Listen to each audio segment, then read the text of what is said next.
Hi friends, welcome to Fatafat serial reviews. Karthika Deepam episode number 18.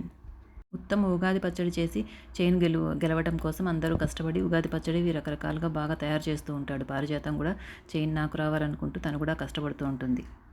ఇంతలో కార్తీక్ వాళ్ళమ్మ త్వరగా పెళ్లి చేసుకోరా అని అడుగుతుంది. ఇప్పుడు అమ్మ నువ్వు అడగాల్సింది, వీళ్ళందరూ పాటలు పడడం చూడ ఎలా ఉగాది పచ్చడి కోసం చైన్ కోసము ఇప్పుడు అడగాల్సింది అనేసి ఈ మాట దాటేస్తాడు కార్తీక్. అందరూ పచ్చడి తయారు చేయడం అయిపోతుంది.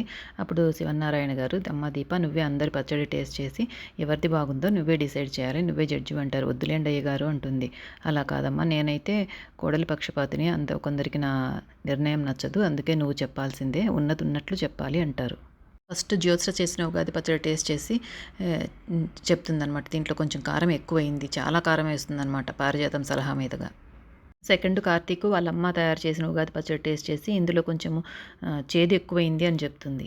తర్వాత పారిజాతం చేసిన పచ్చడి చూసి ఇది అసలు ఏదో ఒక రకంగా ఉంది అయ్యగారు అంటుంది.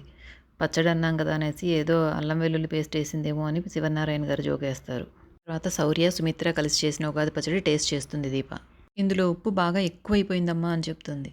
అందరూ సరిగా చేయలేదనేసి నాకు అర్థమైపోయిందమ్మా దీప, ఇప్పుడు నువ్వు చేసి మా అందరికీ తినిపించాలి, అచ్చమైన తెలుగు ఉగాది పచ్చడి చేసి తినిపించాలి అని పెద్దాయన చెప్తారు. దీప ఉగాది పచ్చడి చేయడానికి వెళ్తుంది. తర్వాత పూజారి గారు అందరికీ పంచాంగ శ్రవణం చదివి వినిపిస్తారు. పూజారి గారు పెద్దాయన జాతకం చూసి మీ అంత జాతకం చాలా బాగుంది, అన్నీ కలిసి వస్తాయి, ఈ సంవత్సరం మీకు అదృష్టలక్ష్మి కూడా ఏదో ఒక రూపంలో కనిపిస్తుంది అంటారు. అంతలో దీప వచ్చి తీసుకోండి తాతయ్య గారు ఉగాది పచ్చడి అని ఉగాది పచ్చడి ఇస్తూ తన ఎదురుగా వస్తుందన్నమాట. తనే అదృష్టలక్ష్మి వాళ్ళ ఇంటికి. తర్వాత దీప అందరికీ ఉగాది పచ్చడి గిన్నెల్లో పెట్టిస్తుందనమాట. అందరూ తిని చాలా బాగుందని అందరూ మెచ్చుకుంటారు. లాస్ట్లో కార్తీక్ దగ్గరికి ఒక గిన్నె తీసుకెళ్తుందనమాట ఉగాది పచ్చడి. తను కార్తీక్ ఇబ్బంది పడుతూనే తీసుకుని క్షమించారనుకోవచ్చా అని అడుగుతాడు.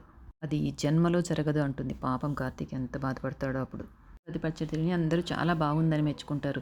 దీప వాళ్ళ నాన్న అయితే, అదే జ్యోత్స్న వాళ్ళ నాన్న, ఇక ప్రతి ఉగాదికి దీపని మన ఇంటికి పిలవాల్సిందే అంటారు. ఉగాది పచ్చడి ఎలా ఉందని నువ్వు చెప్పనే లేదు కార్తీక్ అని శౌర్య అడుగుతుంది. బాగుంది రౌడీ అంటాడు. ఈ సంవత్సరం ఉత్తమ ఉగాది పచ్చడి విజేతగా దీప నిలిచింది కాబట్టి అన్నమాట ప్రకారము ఈ బంగారు చైన్ నీదేనమ్మా అంటారు పెద్దాయన. నాకు ఇలాంటివేమీ వద్దు తాతయ్య గారు అంటుంది దీప. సర్లేమ్మా నీకివ్వను, కానీ నా ముద్దుల మనవరాలు శౌర్యకిస్తానని శౌర్య మెడలో వేస్తారు. అమ్మ దీప నీ రాసి ఏంటో చెప్పమ్మా, జాతకం చూద్దాము అని అడుగుతారనమాట. అప్పుడు ఈ రాసులు అవన్నీ నాకేమీ తెలియదండి, మా నాన్న నాకు ఎప్పుడూ చెప్పలేదు అంటుంది. తర్వాత జ్యోత్స్న జాతకం చెప్తారు. అప్పుడు పారిజాతం ముందు జాతకం అక్కర్లేదు, పెళ్లి గురించి చూడండి అంటుంది. అమ్మాయికి ఈ సంవత్సరం పెళ్లి కష్టమేనమ్మా అని పంతులు గారు చెప్తారు. చిన్న చిన్న దోషాలున్నాయి, మీరు శనివారం శివాలయానికి వెళ్ళి నవగ్రహ పూజ చేయండి అని చెప్తాడు. తర్వాత కార్తీక్ జాతకం చెప్తూ మీకు అన్నీ బాగానే ఉన్నాయి, కానీ మీకు కొన్ని అవమానాలు ఎదురవుతాయి, మీరు మంచి చేయాలనుకున్నా కూడా మీకు అవమానాలు ఎదురవుతాయి అని చెప్తారు. 7 సోమవారాలు శివాలయానికి వెళ్ళి అభిషేకం చేయాలని కార్తీక్ కోసం చెప్తారు. ఇప్పుడు కార్తీక్ వాళ్ళమ్మ ఒక సోమవారం ఏంటండి, తనకి దోషం పూర్తిగా పోతుందంటే ప్రతిరోజు చేస్తాను అంటుంది. పారిజాతం మాత్రం మనసులో ఎట్లా వీళ్ళిద్దరికి పెళ్లి చేయాలని, నేను ఏ ప్లాన్ వేయాలని ఏవేవో ఆలోచించుకుంటూ ఉంటుంది. ఇట్లా ఒకరి తర్వాత ఒకరి జాతకం పంతులు గారు అందరికీ చెప్తారనమాట. నా జాతకంలోనే లేనిది జీవితంలో ఈ దోషం ఎలా పోతుంది తాతయ్య అనేసి అనుకుంటాడు మనసులో కార్తీక్. పాపం కార్తీక్ ఇంకా ఎన్ని అవమానాలు భరిస్తాడో ఏమో, దీప ఎంత అవమానిస్తుందో ఏమో. వాళ్ళ నాన్నని చంపాడు కదా, మరి కోపం ఉండే ఉంటుంది. ఇక్కడితో ఎపిసోడ్ ఎండ్ అయిపోతుంది.